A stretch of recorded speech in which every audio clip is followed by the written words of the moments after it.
Okay, so I made the internal adjustments on this thing, so on to doing some disassembly for cleaning. You can see I already got most of the knobs off.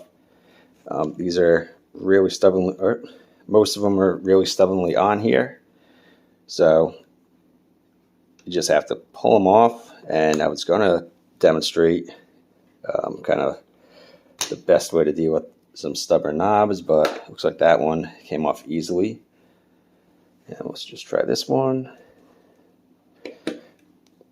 Okay, so yeah, this one's stubborn, and the glue kind of dried up and let go as it aged. So now we just got the plastic chunk under here, which we still have to get off. So the best way I found is you want to get something you're able to get in behind this. So my method is a taped up spoon, just to make sure you're not going to mark up the faceplate or damage the knobs as you're pulling them out. So what you'd want to do is just try to get the spoon a little behind the knob and just pry. Slowly try to pry it out. And these are pretty stuck on. So you can see it's not scarring up the faceplate any. This one really doesn't want to come out. But you just got to keep working at it. It'll come loose eventually. Before you really go crazy in doing this, I know all these were just kind of press fit on. You can see the kind of the split in all the posts here. But sometimes you'll find some knobs, typically the tuning knob, see, just let loose a little bit. So now I should be able to pull that out. But anyway, the tuning knob will be, sometimes I have set screws in it rather than being this type of fitting. So before you start prying anything, double check that just to make sure.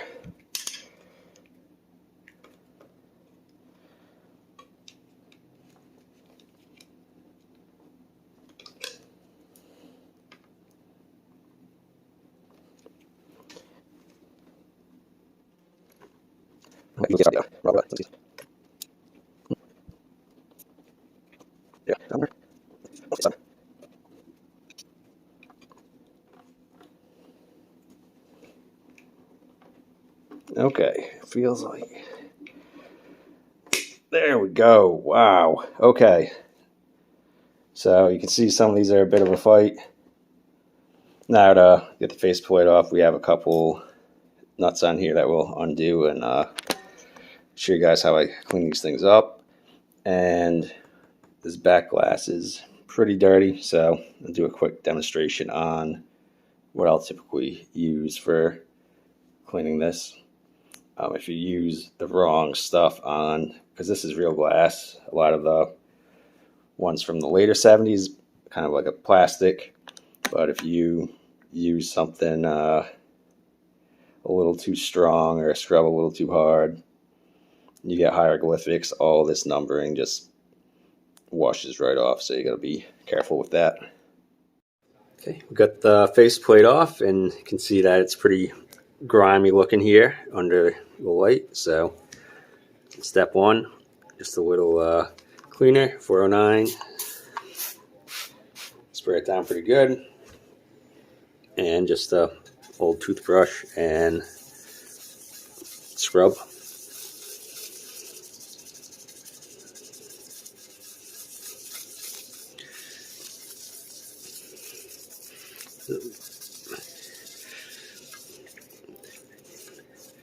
So I've done a bunch of these with this and never had any issues with any of the lettering or numbering on the faceplate coming off. But before you jump in, test the corner or a little spot just to make sure that the printing on your faceplate won't come undone.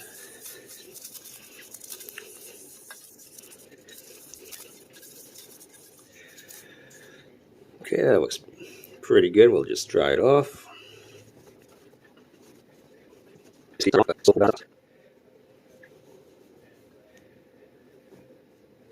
So step number 2 is to use a auto cleaner wax.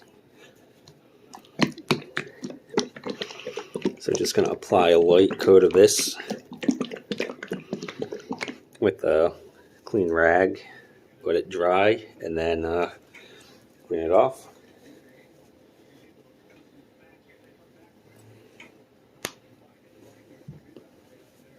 So we got it on the rag.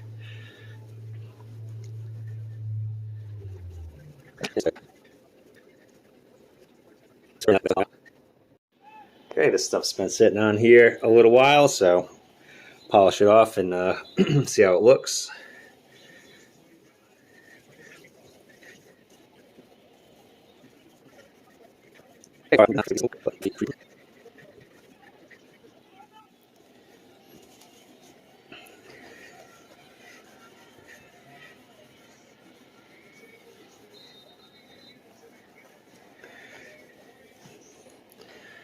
Okay, so you can see definitely better, but not perfect. So give this thing a second go with the polish or the wax and clean and see how it turns out. Okay, so the standing on this thing was pretty stubborn. Tried again with the wax and polish and 409 and no luck.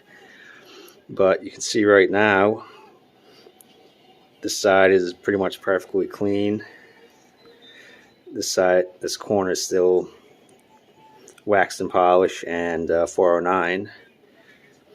So what I ended up trying to use to remove some of the heavier staining was WD-40, and surprisingly it works very well. So you can see how kind of dirty this still was even after the previous two or 3 cleaning attempts. So just a little WD-40, the toothbrush,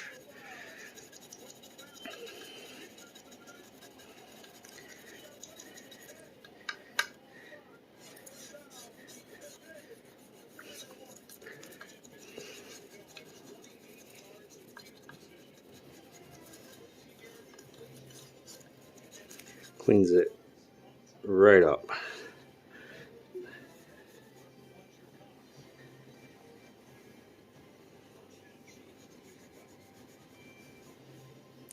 You can see how much clearer that is now. It's basically perfect. So might be new part of the cleaning regimen for stubborn stains that don't come out with other stuff. So you can see this thing's looking pretty good right now. Probably hit it again with the wax and clean just to shine it up a little bit, but pretty happy with how it's turning out. Okay, and we're on to the glass cleaning. So the first step to clean the glass is getting it out of the receiver. So unfortunately it doesn't come out with the faceplate, which makes it a bit more work to get at. So our first step is going to be remove these couple of screws here. So these holds in like a tab at the end, I believe. If not, this one definitely should come out. So let's get to it. Okay, so we got the 3 Phillips head screws. So the 2 on the end, just kind of a bulb cover for the 2 dial bulbs. So let me try and get the camera a little better angle. Okay, so now we're going to try to get this glass panel out. Unlike most 70s era receivers, it's not integrated with the faceplate.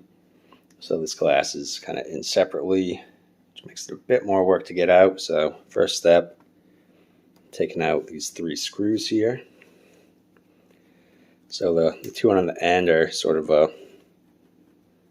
cover for the dial bulbs. So you see as I take this off, this bracket looking thing comes out. Do the other side. You can see the dial bulbs.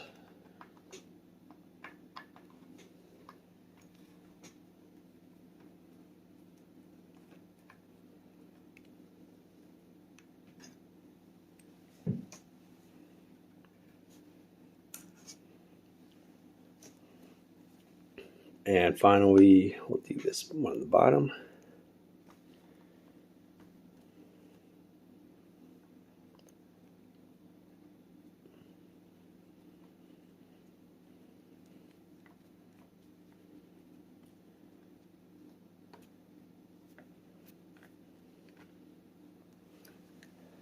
Okay, so now the whole front dial assembly should be loose and able to come out. You do want to be careful. You still have your tuner dial in there. So the next step is trying to get the glass out. So you can see these two green bands on either side. So what these are is sort of like a tape, I suppose is probably the best word for it.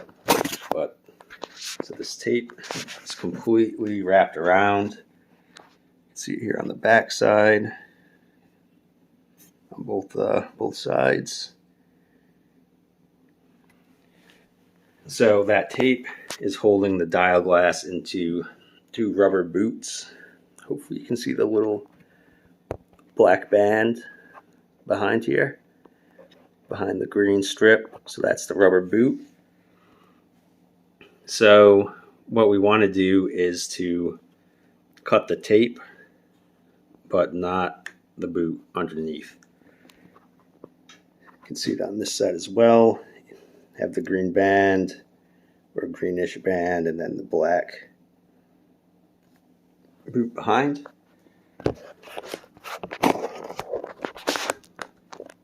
So I'm going to try to cut the tape and not the boot. So just going to get a X-Acto knife.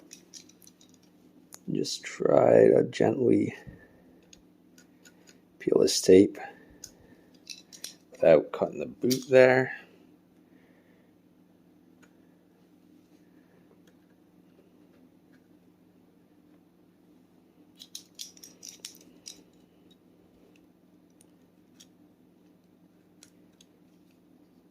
Okay, so you can see I got that.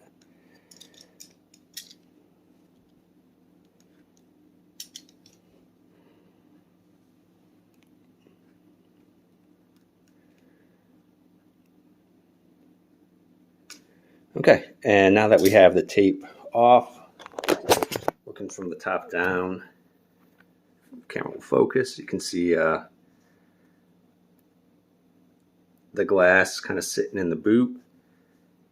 So we'll do the same thing on the other side, and then just try to work the glass panel out of the two rubber mounts without destroying the mount or dropping the glass and shattering it.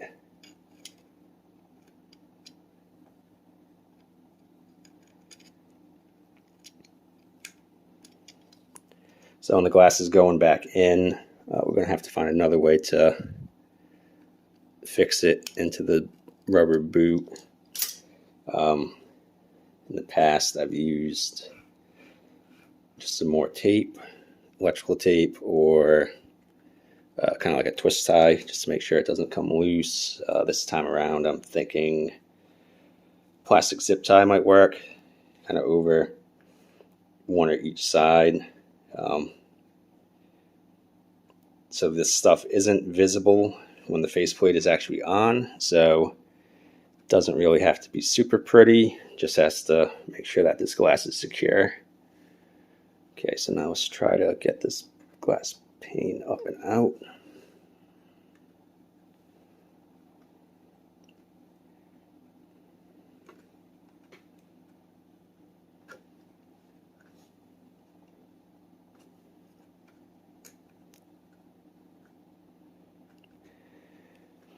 And over the years, it appears that this rubber has kind of affixed itself to the glass a little bit, just from the heat from the bulbs, I guess. Kind of really melted the rubber quite a bit. Or not melted, but the heat just caused it to melt some and stick to this glass panel. So just kind of slowly peeling the front flap off the glass. You can see it's loose on this side and loose on this side. So now see if we can get it to pull up and out.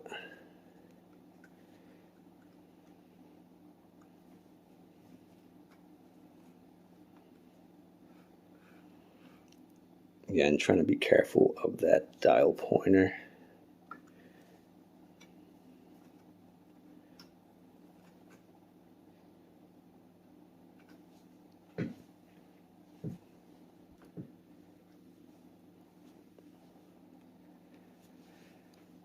Okay, this doesn't want to come up. Let's see if we can get under it with a little screwdriver just to try to pry it up and free it a little bit.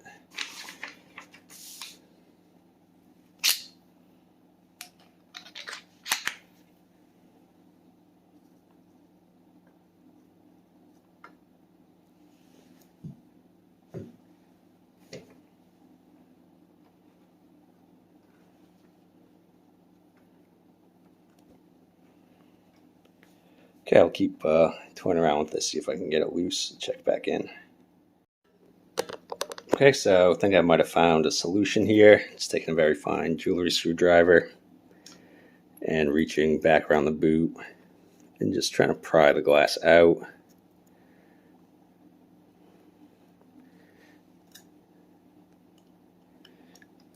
So the last couple of these that I did, the glass was not nearly as stuck in.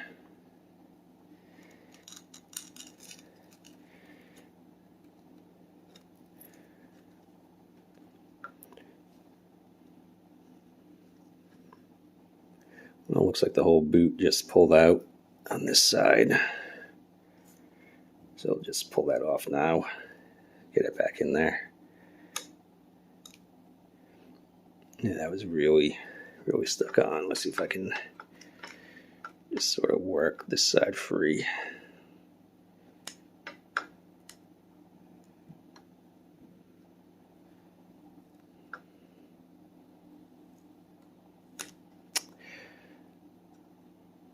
Okay, that didn't work either, so I can see how affixed this is. Just look at it stretching on that glass. It really doesn't want to let go. Yeah, look at that. So so these will get re-glued in once I'm done cleaning the glass. Probably just use a super glue or something just to get these back in on the back here. You can really see how the rubber just melted right to the glass on both sides. So that's unfortunate, but we'll get them back in and get this glass cleaned up. You can see it's pretty filthy, as well as kind of the back plate there is disgusting too. So I'll share what I use to clean the glass. This back face, just going to use a soft rag and some mild soap just to get this all cleaned up. So we'll do that and see how it turns out.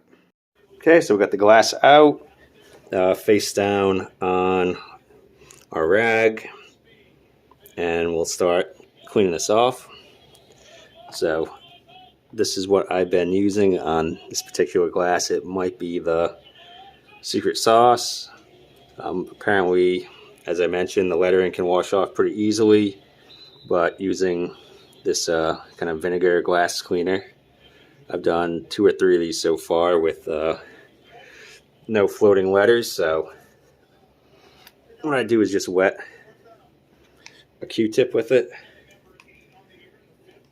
and kind of the best place to start is in this lower corner.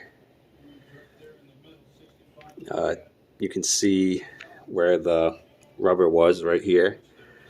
There's this code that isn't visible or really a part of the display when everything's all together.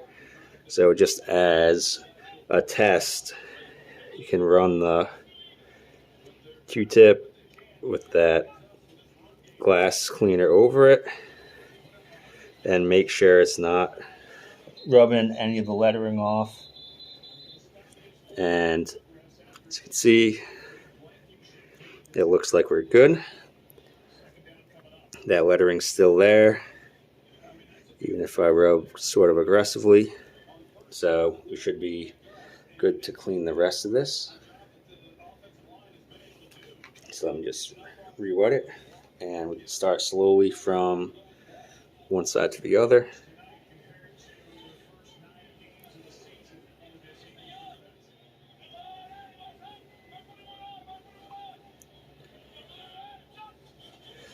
So over the FM stereo lettering, you can see nothing's coming off. Over the very beginning of the dial scale, nothing's coming off, and you can see how filthy this glass is. That part of the Q-tip is now black just from that little portion we did. And I can see the other side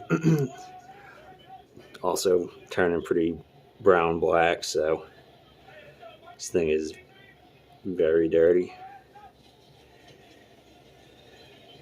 And just slowly and gently work your way down.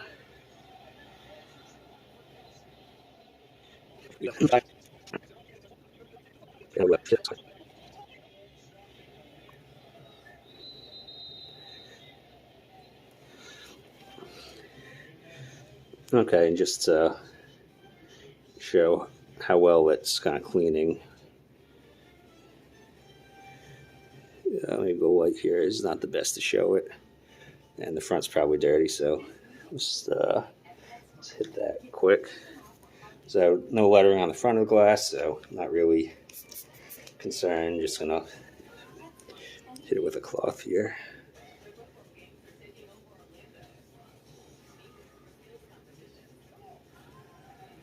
See, that's pretty dirty too.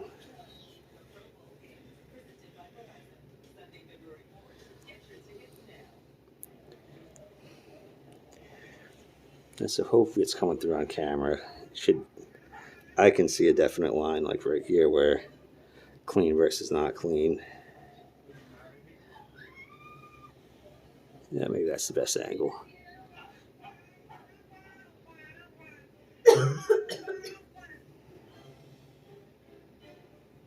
So just keep chipping away.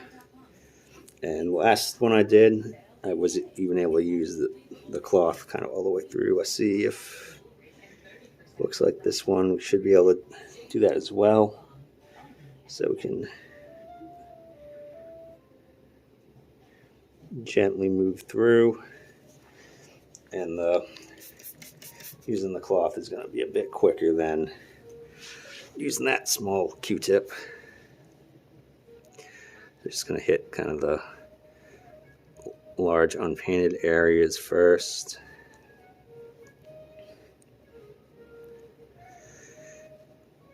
See how the cloth's turning black. And now just gently over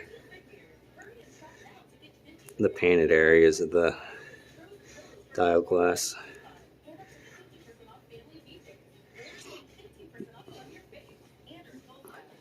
Just look how filthy that is.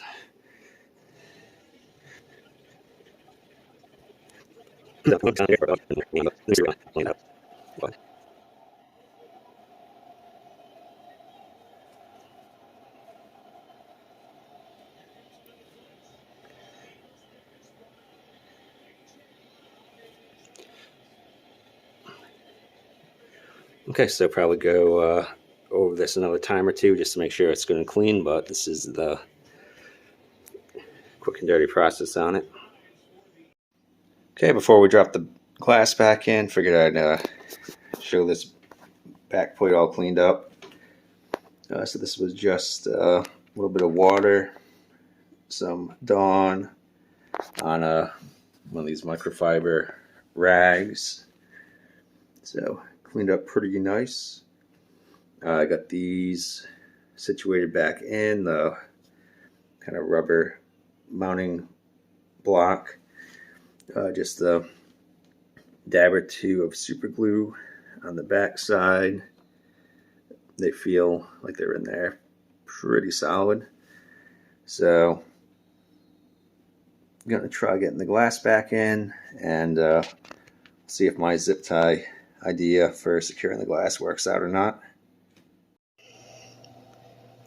Okay, we got the glass back in, and you can see how much better this thing looks.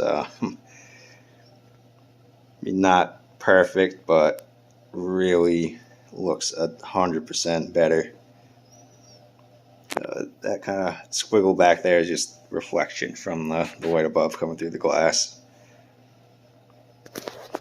So what I did to re-secure it was just a zip tie. Just kind of wrapped it around, trim the excess off. So that should hold the glass in place very well. I'm not sure what kind of tape they originally used. It's kind of got like a papery feel to it.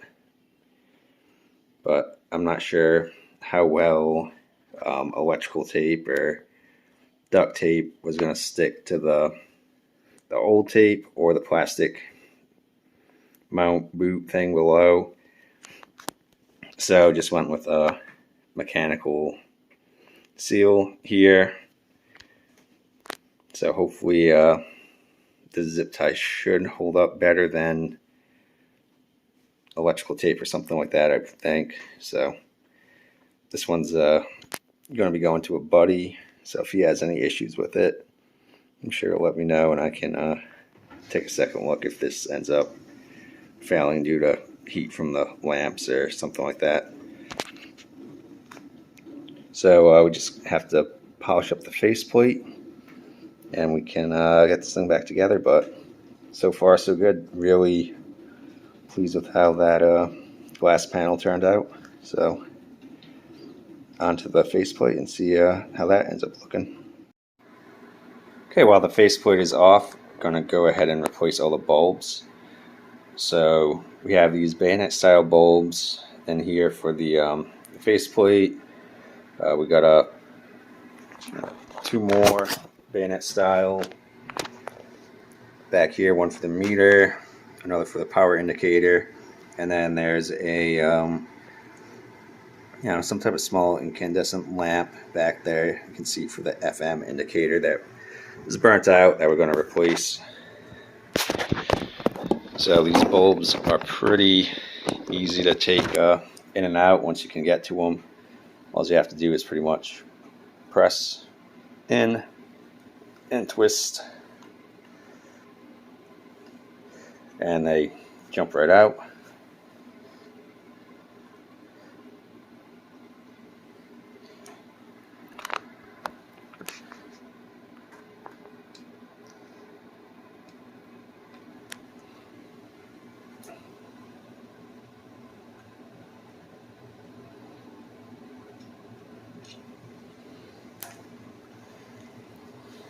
Okay, do the ones behind now. So this one's easy to get to. You can just see press and twist, come right out.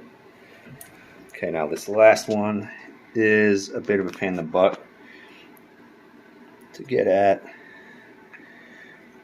So you can twist it, but the bracket's too close for it to really come on out. So what you have to do is work this loose. So at the factory, you can see they put a little paint between the two sections of the bracket here. So just try to gently break that connection and push it out. So just going to get a small screwdriver, try to cut the paint out away a little bit. That way we can back that bracket off.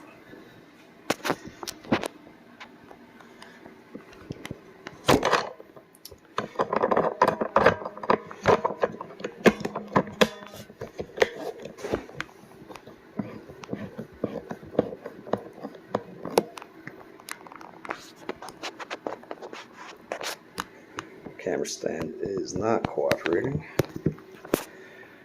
There we go, close enough. So just going to use a small end of a flathead. Just try to more or less cut that paint away a little bit. And then just try to pry it back.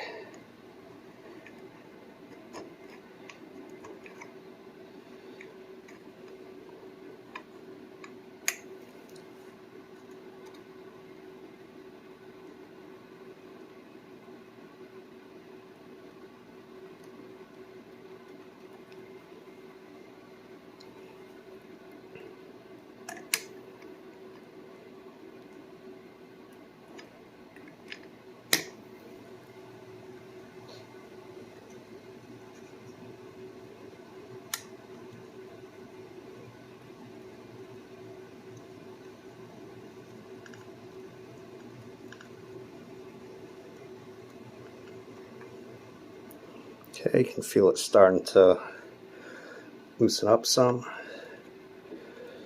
and it's slowly working its way back.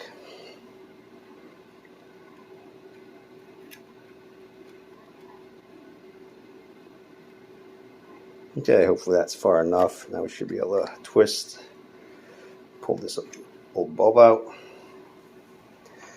and bought a set of 10 of these off of eBay. You can link down in the description, but basically they come in a tray, so I have a couple spares for another project if I ever work on something that needs the same bulb.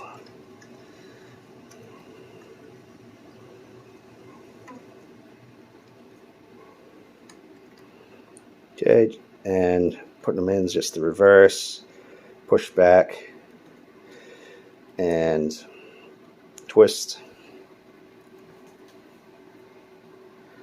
I can do this one over here now. This is just showing new and old side by side. You can see they're same size. Make sure I got the new one in my hand before I stick this in.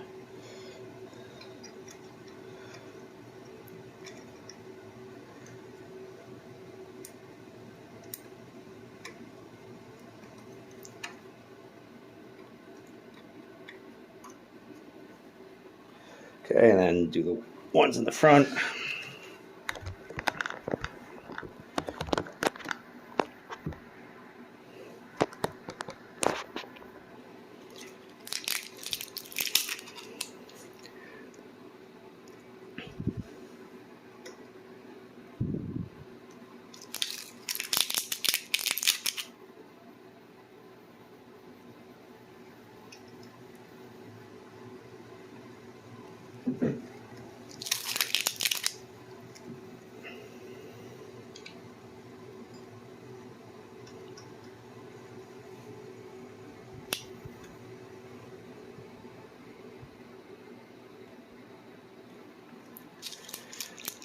And last one.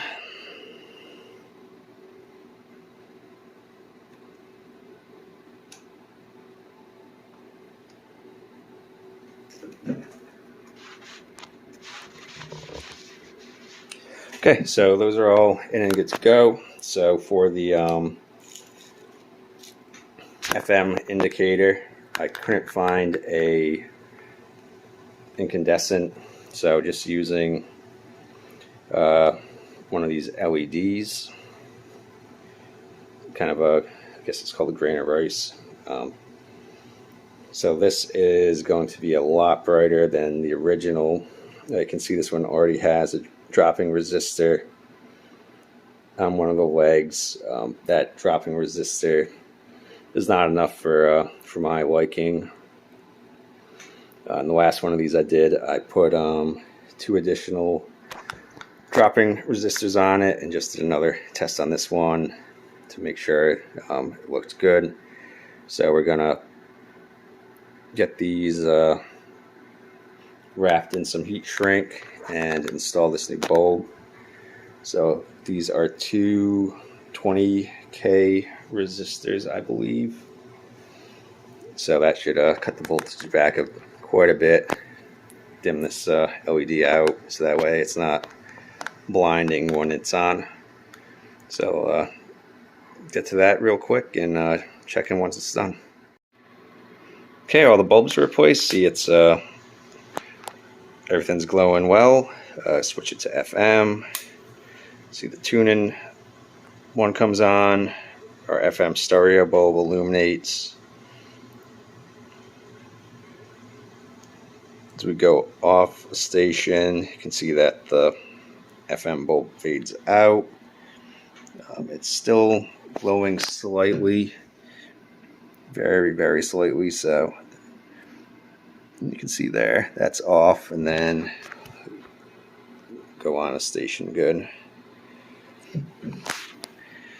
Okay, you can see it's glowing a bit brighter, and you can see the LED at the back, that's glowing bright. Then when we go pretty far off the station, see that it's still glowing a little bit, but not much. If we go off of FM, still getting the same behavior. So I'm not sure if I feel like digging that far into it. It doesn't look that bad, but on the power for that lamp's coming from right here. That transistor is a 2SA 870. That one right touching that blue cap. Those are known to go leaky, so I'm thinking maybe you're getting a little current leak through that when it should be off, which is causing the bulb to illuminate slightly when it should be completely off. Don't know if I feel like fighting with it and pulling the board out and swapping those components. This one's going to a buddy. I don't think he'll be too annoyed by that lamp being very slightly illuminated, but I guess we'll decide, talk to him and see if he wants me to mess around with it or if he's fine with how it is. So yeah, that's how you, I guess, can show how everything ended up getting put in here. So you can see you got 2 resistors off this terminal strip connected to the positive leg, or the red leg. Then the black just kind of down on the terminal strip too. So happy with the brightness. It isn't a killer. Sometimes that lamp would like overtake the dial phase pretty much if you didn't add those extra resistors in there. So looking pretty good. Gonna finish putting it back together, and yeah, happy with how it turned out.